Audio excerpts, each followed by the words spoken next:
Josh Hazlewood here to speak to you guys ahead of next week. Josh, you're going to have a full session today and bowl your full amount of overs? I think probably more so tomorrow. Today's sort of, again, post-flight just to get moving. And probably nail down a few more overs tomorrow. So, over the next few days, tick a lot of boxes. And, I feel like the last 2 weeks anyway have been, quite good. Got a lot of overs in, obviously match intensity as well, in and around training. So it's been a good couple of weeks. That was the last week and a bit, so obviously pleased that you made back over for the playoffs.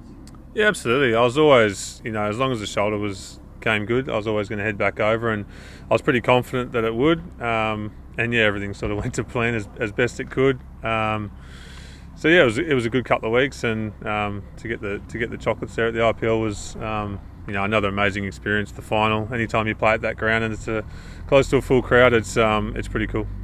Has the extended or delayed finish to the IPL changed how many big bowls you'll have before the final? Like, would you have, if it had been traditionally on the schedule, would you have had another big session or two with the No, probably not. It was just a matter of where it was happening, I guess. Ticked over some good overs just before the final, actually, in Ahmedabad, in different weather than this. So it was quite a tough session.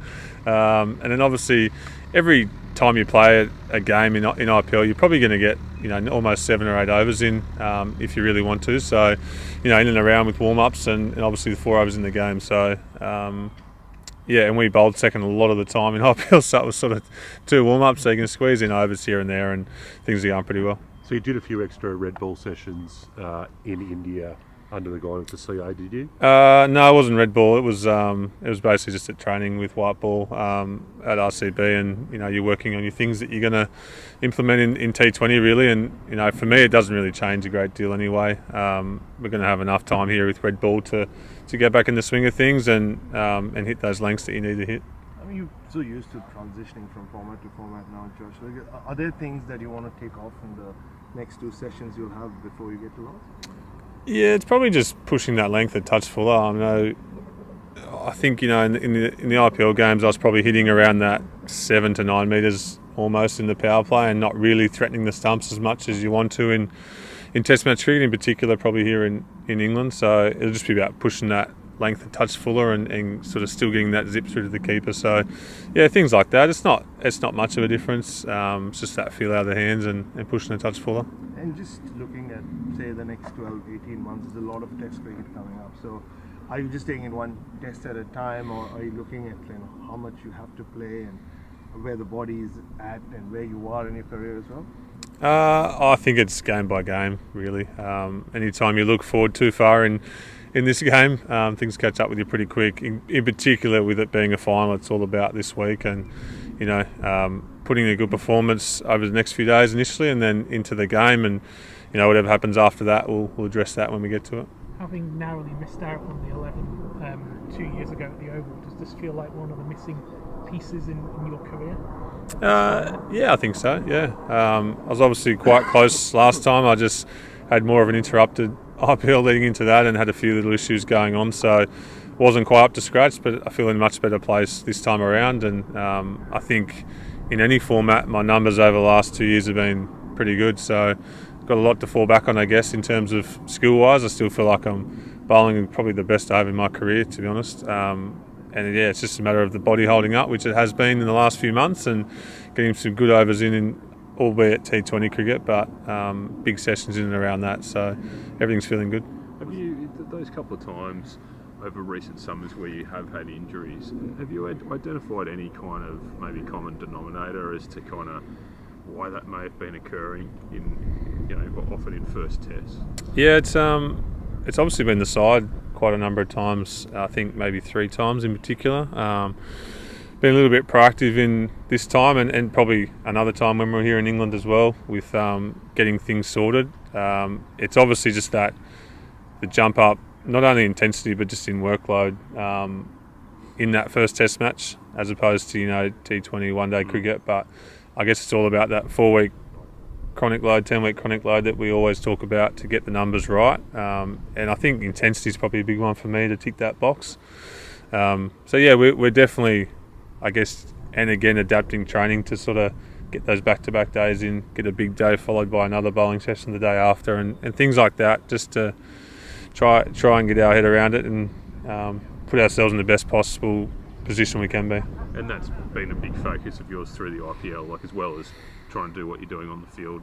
Yep. For ICB, you're working towards this as well. Yeah, absolutely. I had a number of times where I bowled back-to-back days, again at high intensity, with the game being one of those usually.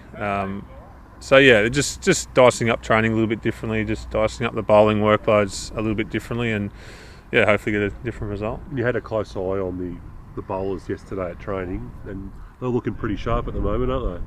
Yeah, everyone's looks in good shape. There's a few guys. We've all been in different parts of the world, playing or training over the last couple of months. So it's good to get everyone together and catch up with everyone yesterday and the day before, and get all on the same page moving forward. Do you feel, looking at that South African batting lineup, they're quite inexperienced, I suppose, to South African batting lineups you would have faced in the past? Do you know much about these guys, and do you feel like you can? I think we obviously played them a couple of years ago in Australia. They came down for a few test matches, and there's still a few similar players there.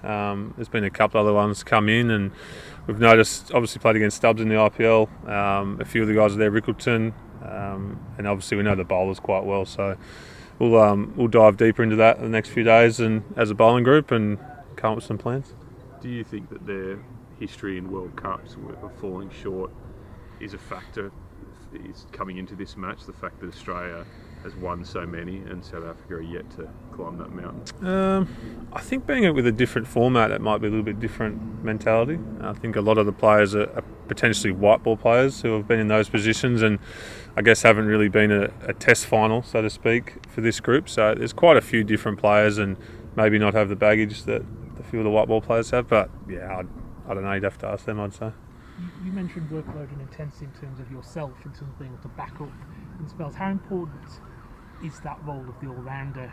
Australia's generally had one in the last couple, Greeny, Mitch, and then Bowe in the last few test matches. How much has that helped you personally, but also the pace attack collectively, to have that extra person? Yeah, I think it's huge. I remember back to when we didn't have one for, I think it was probably almost 20 odd test matches, and it was brutal. It was tough work. I feel like you're just continually bowling, like you're almost just following the next guy at the other end, and then you're switching ends, and then Gaza from one end, and we all rotate from one end. So to have that bowler, even to be honest, Travis and Marnus, it only has to be a couple of overs here and there just to give you that extra break to then be fresher for whether it be the second new ball or the next day or later on in the series. It just sort of snowballs if you don't have that all-rounder, and you're just continually bowling, and I guess you're not going to be at your best later in the day or the next day, and so forth. So it's always important, I think. Your record and Australia's record is pretty formidable at Lords. Is that something working in your favour? I think any time I bowl in England, I'm reasonably confident. I've had some good tours here over the last 10 years, and Lords in particular, we've always haven't lost at Lords yet as a player, I don't think. In red ball for sure, so a couple of good wins there over the years, and always gives you confidence, I think.